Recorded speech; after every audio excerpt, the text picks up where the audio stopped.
वक्रतुंड महाकाय सूर्यकोटि समप्रभा निर्विघ्नं कुरु मे देव सर्वकार्येषु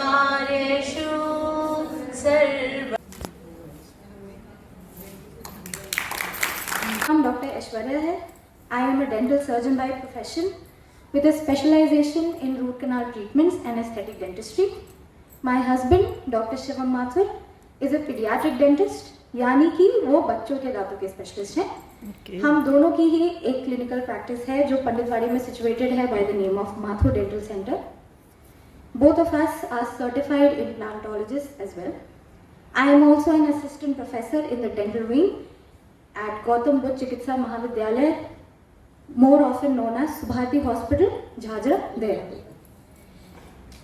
आज के सेशन का विषय है life after 60, dentures, implants and common dental challenges. आप में से यहाँ कितने ही लोग होंगे जिन्होंने दांत निकलवाए होंगे या जिनकी जगह नए दांत लगवाए होंगे, है ना? Quite a few people.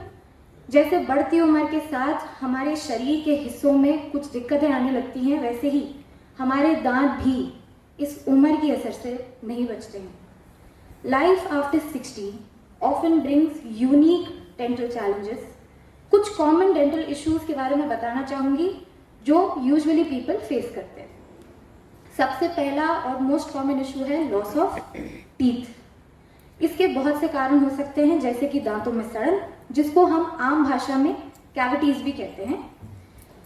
दांतों में जब कीड़े लगते हैं तो वो एक पर्टिकुलर स्टेज तक ट्रीटेबल होता है, या तो फिलिंग हो जाए या तो रूट कैनाल ट्रीटमेंट करवा के कैप लगवा लिया जाए। आप में से बहुत लोगों को ये चीज़ें पता होंगी, आई एम श्योर।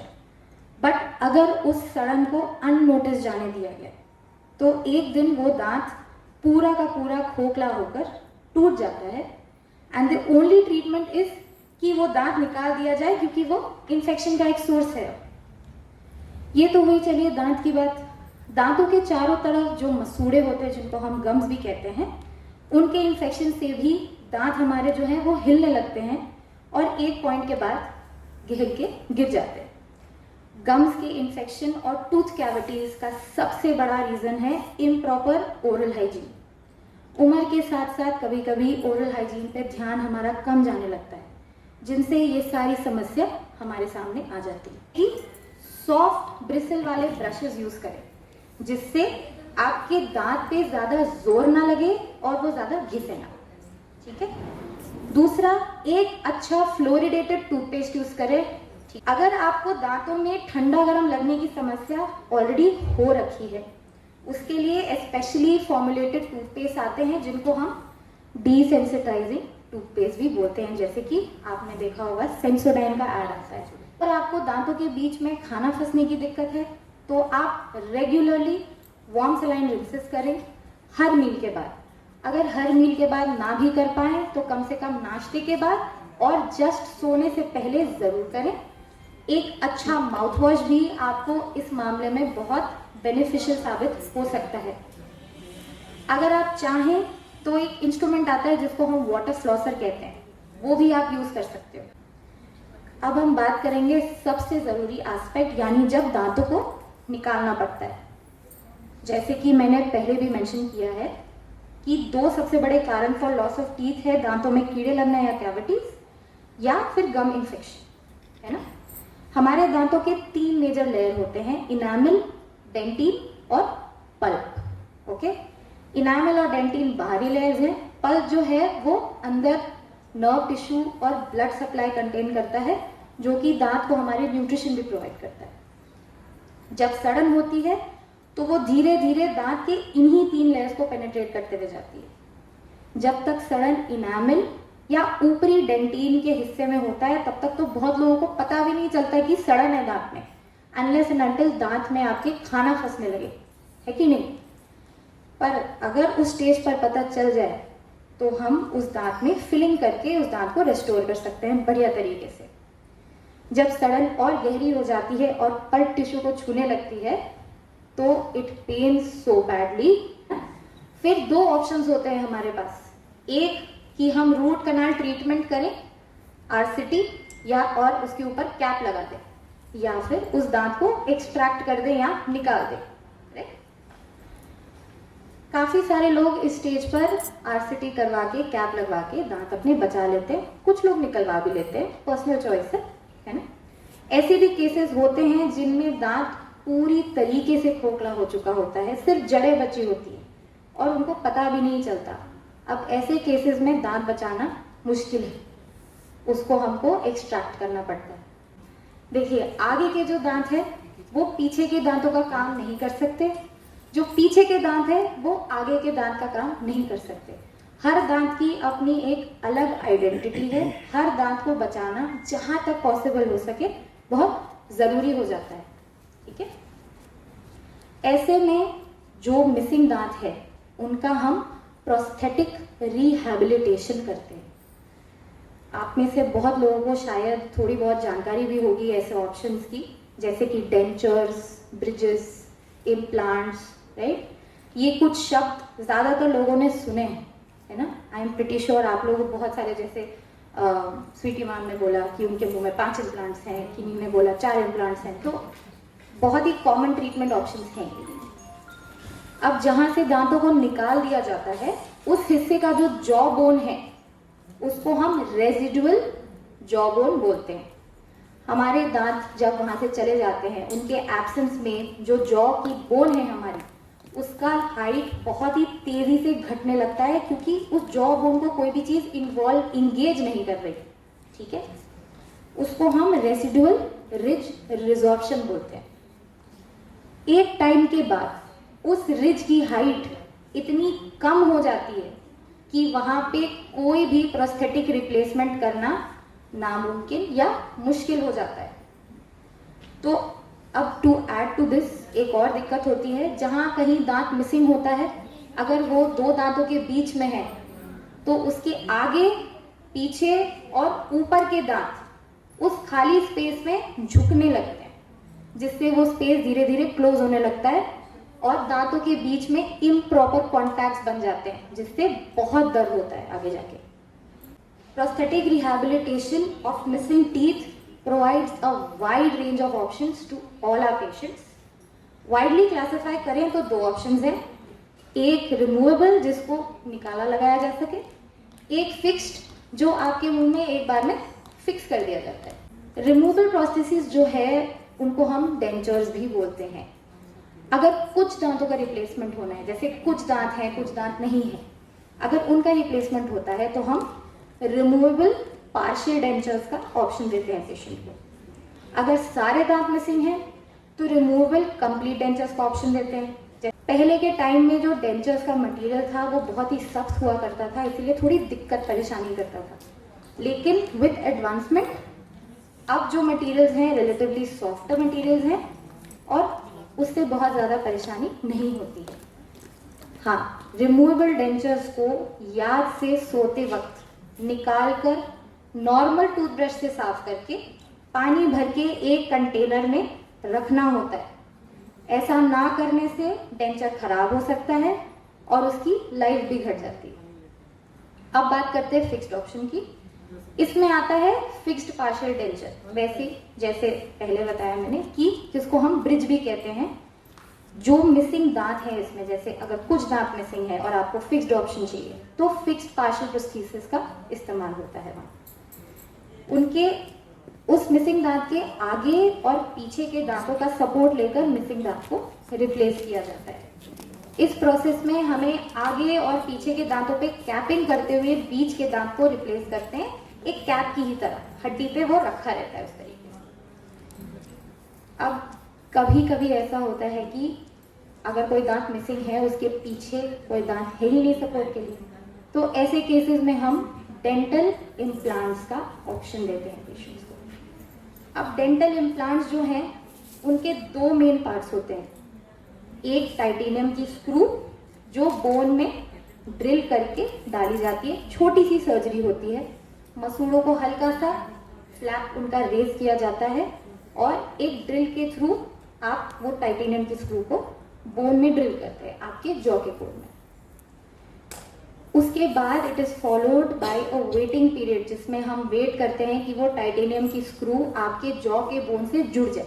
उस प्रोसेस को हम ऑस्टियो इंटीग्रेशन कहते हैं। ऑस्टियो माने बोन, इंटीग्रेशन मतलब जुड़ा। ओके, आमतौर में इस प्रोसेस में कम से कम 3 महीने तो लगते ही हैं। जब ये ऑस्टियो इंटीग्रेशन हो गया तो हम उस टाइटेनियम की स्क्रू के ऊपर एक कैप लगा देते हैं, फिर वो बिल्कुल एक दांत की तरह सर्व करता है आपको, और ऐसे हमारा डेंटल इम्प्लांट का प्रोसेस कंप्लीट हो जाता है। कभी कभी जब पेशेंट्स को ब्रिज लगाने का मन ना हो, आगे पीछे दांत होने के बावजूद, तो उस केस में भी डेंटल इम्प्लांट्स का ऑप्शन उनके लिए खुला है। अब सवाल उठता है कि अगर सारे दांत मिसिंग हो और आपको रिमूवल ऑप्शन नहीं चाहिए, तो क्या तब भी इम्प्लांट्स का ऑप्शन होता है? इसका जवाब है हाँ जी, बिल्कुल होता है। उस केस में हम इम्प्लांट सपोर्टेड डेंचर्स देते हैं पेशेंट को। इस प्रोसीजर में जो हमारा जो कंप्लीट डेंचर होता है, वो ओवरऑल मुंह में हम 4 या 6 इम्प्लांट्स फिक्स करते हैं। उसके सपोर्ट से मुंह में उस कंप्लीट डेंचर को हम फिक्स करते हैं ऊपर से by the means of screws. Okay, fix procedures की केयर भी बहुत जरूरी है by the means of rinses, चाहे आप माउथ वॉश करें या वार्म सलाइन रिंसेस करें या नॉर्मल ब्रशिंग, ताकि खाना ना फंसे और दोबारा कोई भी इन्फेक्शन ना हो। अब बात आती है इन सारे ऑप्शंस में से बेस्ट ट्रीटमेंट प्लान चुनने की। आई एम श्योर आप लोग में से बहुत लोग ये एग्री करेंगे कि रिमूवेबल प्रोस्थेसिस को हैंडल करना थोड़ा सा मुश्किल है ना, निकालना, लगाना, उसको पानी में रखना, अगर आप भूल गए तो लीजिए हो गया फिर, है ना। तो ज्यादातर लोग फिक्स प्रोस्थेसिस ही चुनना पसंद करते हैं। आपके कंफ्यूजन को थोड़ा सा आसान कर देती हूँ, थोड़ा कंपैरिजंस करके। अगर आप ब्रिज चूज करते हैं तो आपको ये ध्यान में रखना होगा कि इसमें 2 या 4 हेल्दी दांत अफेक्ट होंगे, क्योंकि सपोर्ट के लिए होने वाली कैपिंग के दौरान उन दांतों को छोटा किया जाता है। ओके, आगे पीछे के दांत जिनसे हम सपोर्ट लेंगे उनको हम छोटा करेंगे, उनमें हम काम करेंगे, तो वो भी अफेक्ट होंगे ही होंगे। अगर आप ऐसा नहीं चाहते कि और भी कोई दांत जी हमारा इफेक्ट हो, तो आप बेशक इम्प्लांट्स की तरफ जा सकते हैं। भले ही cost wise, let me tell you, implants are much costlier than bridges, but उस केस में क्या होता है कि कोई और दांत इफेक्ट नहीं होता। You don't have the problem of losing any other tooth except the one missing. अब आपको डेंचर्स और इम्प्लांट्स में मैं डायरेक्ट कंपैरिजंस बता देती हूँ। अब आते हैं सबसे पहले डेंचर्स पे। डेंचर्स का मेरिट ये है कि वो अफोर्डेबल है, ठीक है, it is less expensive than implants, that I think everybody knows. उसमें कोई सर्जरी की जरूरत नहीं होती है। तीसरा कि थोड़ा सा जल्दी हो जाता है ना, जल्दी हो जाता है, can be made and fitted in a very short time, in a span of 20 to 25 days। अब डीमेरिट्स क्या है? डीमेरिट्स ये है कि थोड़ा सा आपको वो अननेचुरल सा लगेगा, हो सकता है, और थोड़ा बल्कि भी लग सकता है, क्योंकि मुंह में एक पूरी की पूरी चीज जा रही है ना, अलग से उसको आपको निकालना, चढ़ाना, तो वो हल्का सा बल्कि और अननेचुरल लग सकता है आपको। उसकी स्टेबिलिटी थोड़ी कम होती है। बहुत बार ऐसा होता है कि खाते वक्त या बोलते वक्त वो स्लिप ऑफ हो सकता है आपके मुंह से, फिर वो बड़ा ही एम्बैरेसिंग सिचुएशन हो जाता है। सभी टार्टर, एग्जैक्टली टार्टर, या हम उसको थोड़ा और टेक्निकल टर्म में आ जाए तो हम उसको कहते हैं, डॉक्टर आपको कहेंगे कि भाई कैलकुलस है आपके दांत के पीछे, ठीक है, तो उसको साफ करना आप नहीं कर पाओगे, आपको डेंटिस्ट के पास ही जाना पड़ेगा। एक प्रोफेशनल क्लीनिंग बहुत ही जरूरी होती है। उसके बाद आपकी गम्स की जो हेल्थ है वो बेटर होने लगती है। जब ऐसी चीजें होने लगती हैं तो आप लोग ये चीज जरूर नोटिस करेंगे कि ब्रश करते वक्त या कभी भी गम से ब्लीडिंग होने लगती है, ठीक है। अब वो ब्लीडिंग इसीलिए क्योंकि गम्स में इन्फेक्शन है, राइट। या तो आप बहुत ही जोर से ब्रश कर रहे हैं, जो कि नहीं करना है, बिल्कुल नहीं करना है, यूं नहीं करना है, आगे पीछे और ऊपर नीचे, जैसे ट्रेन के चक्के जैसे मूव करते हैं ना, आपने देखा है, बिल्कुल उसी मोशन में ब्रश करना होता है जी। मगर इससे सेंसिटिविटी बढ़ जाती है, आपकी क्लीनिंग जब करा लेते हो ना डेंटल के पास जाके, फिर प्रॉब्लम शुरू हो जाती है। मैम सेंसिटिविटी क्यों बढ़ती है, अब मैं आपको बताती हूँ। जब आपके दांत में कैलकुलस हो गया तो वहां के गम्स को न्यूट्रिशन मिलना बंद हो जाता है, क्योंकि वो एक कैल्सिफाइड लेयर है, तो गम्स जो हैं आपके दांत को छोड़ने लगते हैं, गम्स खुद को प्रोटेक्ट करने के लिए उस जगह से छूटने लगते हैं। तो उस अटैचमेंट लॉस की वजह से आपके दांत का थोड़ा ज़्यादा स्ट्रक्चर एक्सपोज हो जाता है, जिसके वजह से आपको वो ठंडा गर्म का एहसास होता है, मसूड़े नीचे चले जाते हैं। अगर आप क्लीनिंग नहीं करवाएंगे तो अल्टीमेटली ये होगा कि मसूड़े इतने नीचे चले जाएंगे कि सिर्फ उस कैलकुलस के बदौलत वो दांत खड़ा रहेगा, और हम जैसे ही वो हटाएंगे वो हिलने लगेगा। एक सवाल ये कि हर 6 महीने बाद क्लीनिंग करानी चाहिए क्या डेंटल? अगर आपको लगता है कि आपके मुंह में डिपॉजिट्स की संभावना ज़्यादा है, अगर नहीं है तो नहीं कराना? अगर नहीं है तो आप एनुअली भी करा सकते हो, बट करवाना बहुत जरूरी है, और एक रूटीन चेकअप। और एक बहुत गर्म चाय कॉफी पीने से क्या खोखली होती है जाड़े? नहीं, नहीं। ऐसा कुछ भी। तो खोखली क्यों होती है? खोखली इसीलिए होती है क्योंकि आपने कुछ खाया, वो आपके दांतों में फंसा, ठीक है, आपको पता नहीं चलेगा। आपके दांतों की बनावट ही ऐसी है, उसमें ऐसे खूब सारे ग्रूव्स होते हैं जहाँ पे खाना फंसने की टेंडेंसी होती है। खाना फंस गया, आपने उसके बाद कुल्ला नहीं किया या ध्यान नहीं दिया उस पर, वो खाना फंसा रह गया, उस पर आपके जो ओरल माइक्रो ऑर्गेनिजम्स हैं, जो अंदर जो बैक्टीरिया है, वो एक्ट करता है। एक्ट करने के बाद धीरे धीरे धीरे वो दांत की जो कैल्शियम है उसको डिसॉल्व करते करते करते करते कैविटी बना देता है। अगर आपको सेंसिटिविटी है, देन एंड ओनली देन आप सेंसोडाइन पे या कोई भी ऐसा डिसेंसिटाइजिंग टूथपेस्ट हो उस पर शिफ्ट करिए। Otherwise you can use normal toothpaste, वो क्लीनिंग के लिए मच बेटर होते हैं। लेकिन अगर करें तो भी कोई नुकसान तो कोई नुकसान नहीं है मैम, बट उससे क्लीनिंग प्रॉपर्टीज उसकी थोड़ी सी कॉम्प्रोमाइज्ड है। कोलगेट, पेप्सोडेंट, कोई भी प्लीज बस हर्बल या आयुर्वेदिक टूथपेस्ट मत यूज करिएगा क्योंकि वो बहुत कोर्स होते हैं, बहुत कोर्स होते हैं। हेलो, हाँ गुड इवनिंग। डॉक्टर साहब मैंने ना ओएनजीसी में दिखाया था, तो मेरे राइट साइड में ना थोड़ी डॉक्टर साहब ने बोले दांत घिस गए हैं 2-3 ना, मतलब, और वो थोड़ा ना टच से हो रहे हैं नीचे गम से ना, तो अभी कोई पेन नहीं, उस टाइम पेन हो रहा था थोड़ा, तो उन्होंने मेडिसिन दिया, वो लोशन दिया तो ठीक हो गया। ये 2-3 महीने की बात हो गई, अब कुछ नहीं है तो उनको फिर कराना चाहिए दोबारा से? मैम अगर आपको दिक्कत हो दोबारा दिक्कत तो नहीं है, तो आप बस मतलब बोल रहे घिस गए हैं थोड़े। आप मेंटेन करिए उसको, हाँ, मेंटेन करिए बिल्कुल। Thank you. मेरा क्वेश्चन ये है कि कुछ लोगों के ना दांत 70 साल की उम्र के बाद, 80 साल की उम्र के बाद नए दांत निकल आते हैं। ओके, मतलब एक केस तो मैं खुद जानती हूँ और रीडर्स डाइजेस्ट में एक आर्टिकल भी पढ़ा था बहुत जी, साल जी, पहले। जी, तो जी। ऐसा कैसे हो जाता है? उसका मैम reason अगर बता सकते ये बहुत ही रेयरेस्ट ऑफ द रेयर एक फिनोमेनन है। इस पे रिसर्च चल रहा है अभी कि ऐसा क्यों हुआ, ऐसे कौन से सेल्स थे जिन्होंने ये ऐसे कौन से सेल्स आपके मुंह में डिफरेंशिएट हुए जिसने दांत के सेल्स का फॉर्म ले लिया।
घड़ी बदल रही है रूप जिंदगी, छाँव है कभी कभी है धूप जिंदगी, हर पल यहाँ जी भर जियो, जो है समा कल हो न हो। हर घड़ी बदल रही है रूप जिंदगी, छाँव है कभी कभी है धूप जिंदगी, हर पल यहाँ जी भर जियो, जो है समा कल हो न हो।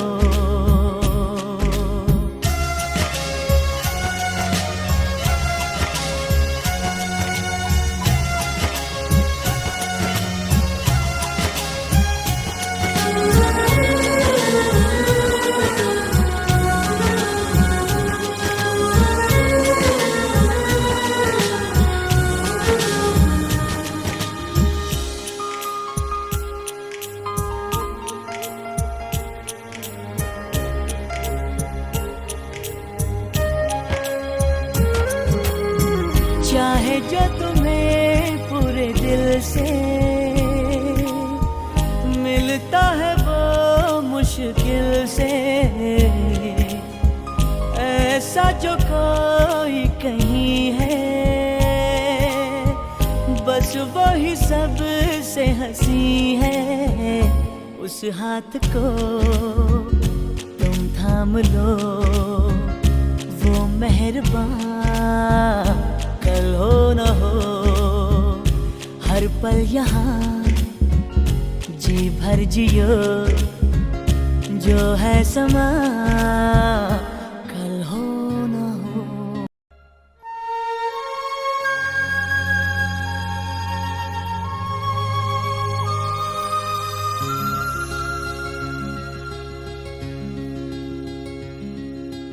हर घड़ी बदल रही है रूप जिंदगी, छाँव है कभी कभी है धूप जिंदगी, हर पल यहाँ जी भर जियो,